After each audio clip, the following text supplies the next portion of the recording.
Koin joskus nuorena olevani kommunisti, mutta koen nykyään olevani porvari.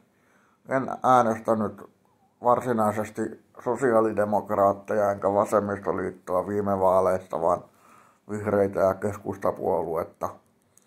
Vihreät ovat vasemmistolaisempi puolue kuin keskustapuolue, ja keskustapuolue on oikeistoporvaripuolue, keskusta oikeistoporvaripuolue.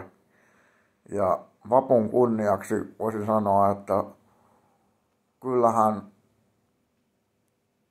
työväenluokastakin aika iso osa äänestää porvaripuoluetta, perussuomalaiset äänesti aikaisemmin, koska he kokivat, että vasemmistopuolueilla ei ollut heille enää mitään annettavaa.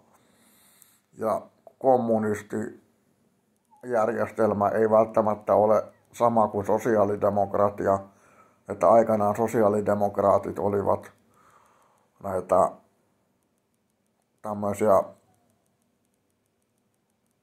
työväenluokkaisia, että silloin ammattiyhdistysliike oli sosiaalidemokraattinen ja kommunismi oli enemmän sota ja talous- ja valtioaate ja sosiaalidemokratia oli ammattiyhdistysliikeaate.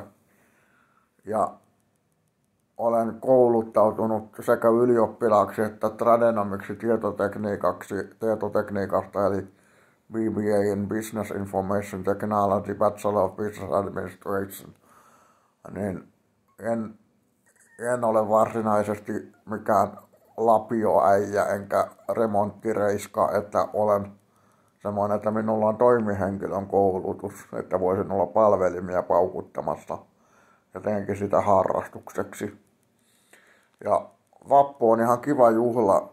Se on sekä ylioppilaiden juhla että työväenluokan juhla.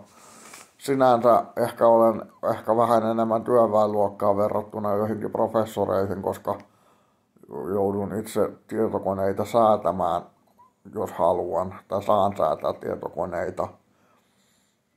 Mutta en ole niin työväenluokkaa kuin joku kaivinkoneen kuljettaja esimerkiksi, tai joka lapion kanssa kaivaa ojaa. Ja nuorena teinkin fyysisiä töitä vanhemmillani. Ja olen ollut tehtaissa töissä joskus ja semmoista, mutta hyvää vappua, Glada Vappen, se on G-L-A-D-A-V-A-P-P-E-N, Glada Vappen, osaan kirjaruotsia. Olen aikanani käynyt myös läpi tämän, mikä se oli, virkamiesruotsin kurssin virkamiesruotsin kävin läpi ammattikorkeakoulussa ja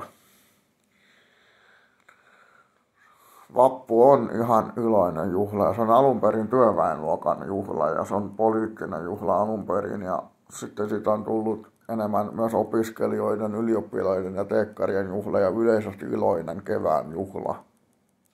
Hyvä juhla kaiken kaikkiaan. Hyvää vappua 2025.